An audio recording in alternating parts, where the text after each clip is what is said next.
அதாவது அப்படி இல்லைண்ணே, சிக்கல் வந்து நான் இன்னைக்கு சந்திக்கல. எங்க அண்ணன் வந்து கடந்த 15-16 வருஷமா நிறைய சிக்கல் சந்திச்சு வந்துருக்காரு.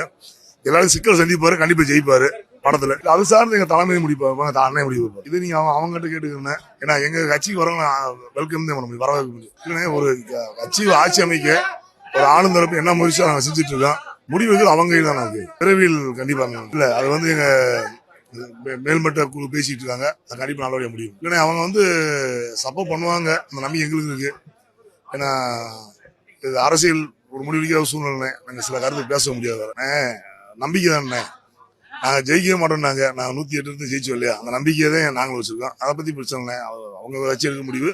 எங்க கட்சி வந்து நாங்க அதுக்கு முயற்சி நாங்க செஞ்சிருக்கோம். இல்ல அதை எங்க சட்ட வராசம் பேசிக்கலாம், அவங்ககிட்ட கேட்டுக்கோம்.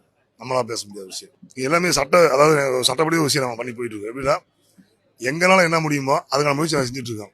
ஆளுநர் அவரால் என்ன முடியுமோ அவர் அந்த வாக்கு கொடுக்காங்க சரிங்களா. கண்டிப்பா விரைவில் வந்து நாங்கள் பெருமை நிரூபிப்போம், எந்த மாற்றம் கிடையாது.